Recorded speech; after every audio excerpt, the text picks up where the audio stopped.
At number 12 to come down and become a part of this mission and this group, Bruce. How do you describe what he has meant to make this moment a reality? This trophy, the belief he gave everybody on this organization that this could be done. It only took one man. All right, Brandon, how much credit does number 12 deserve for getting the Bucs to the Super Bowl? All of the credit. You got to think about where this organization was. This is an ultimate team sport, and he is the ultimate leader. So what Bruce talked about was belief. He didn't talk about on Sunday. Where Tom Brady is most valuable is Monday through Friday. When he walks in that building, and we talked about this yesterday, when he walks in that building, he pushes everyone to be better. He elevates everyone's game. He elevates everyone's process. He's the type of leader, the ultimate leader. When you see him, you're like, man, could I study a little more? Could I get that extra rep in the weight room? Should I stay after practice and catch another 100 balls on the jugs machine? The coaches out there, they don't want to disappoint him. So when you think about Tom Brady and where he's at his point of his career, he's more valuable Monday through Friday than he is on Sunday. Sunday, like I said last Friday, Sunday, I need you to be phenomenal when it comes to situational football. Lead us before the half to get points on the board. Lead us in a 2-minute drill. Don't make those mistakes that you just made. If they do that, this team is scary. They're scary this year. Obviously, they're in the Super Bowl. And even next year, you're going to be better because you have time to build that chemistry and continuity, Nick. So here's the thing. It's tough to argue with the results.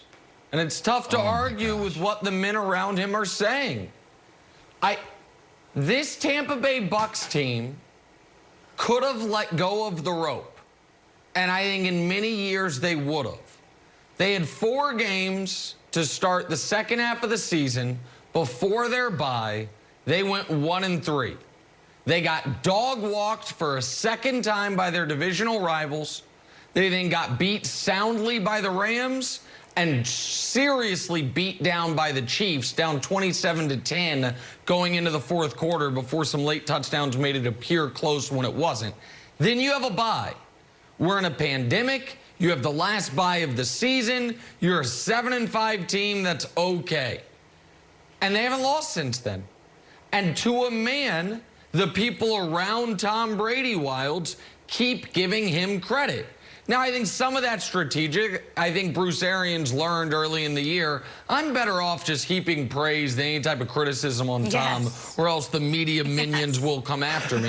But, Wilds, I do think that what we are seeing in the 2 sports we talk about the most is, in basketball and football, it is one thing to be great on the field. It is another thing entirely to be a great leader of men. And right now, the best leaders are the ones competing for championships. And even if Brady's skills have deteriorated somewhat, and I would argue more than somewhat, his leadership ability has not. And I have to give him credit for that. Okay. That's right. I mean, I'll be honest with you. That is good for Nick Wright as the person in society of saying, you know, being more, I would say, kind, Nicholas, and more understanding. I don't know if it's good for the show because I prefer Nick Wright. Tom Brady doesn't have it anymore. But right now, we're in the intangible leadership of Tom Brady has run wild, and if you're not going to put it in check, somebody has to, and I guess it's my job. You're apologizing. Brandon, literally on this show yesterday, if we can run back the tape, said that Tom Brady makes the, I want to quote it correctly, landscaping crew better. And now LeBron, after a big game yesterday, said he was inspired by Tom Brady. So there's a lot of intangibles. He's like the Sedona, Arizona of football players. It's just like, oh, it's just the energy. It just makes me feel better. There is one tangible thing I want to talk about, which is the defense. Todd Bowles' defense was great last year. In fact, they probably had a Super Bowl-worthy defense. Here's the problem. The points per game, 28 points per game. Now it's 22 points a game.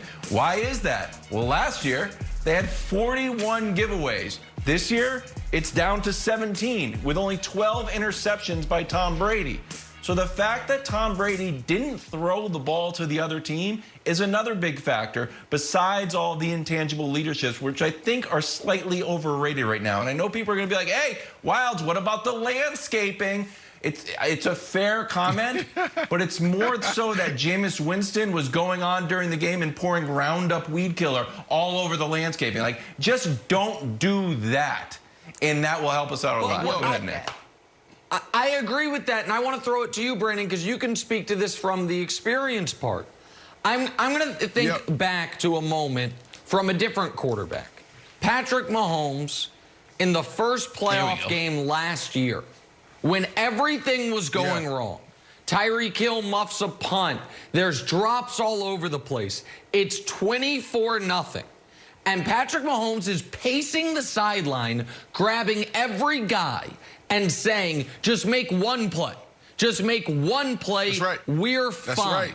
It's similarly, by the way, what they did with McCole Hardman this week. McCole muffs a punt. Yes. Kelsey goes to him. Kelsey goes to him. He goes, we're going to get it right back to you. That I do think is real.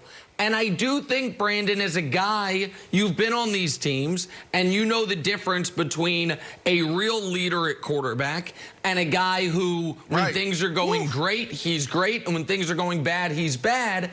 I do think that instills a confidence in his teammates that truly affects their ability to win games.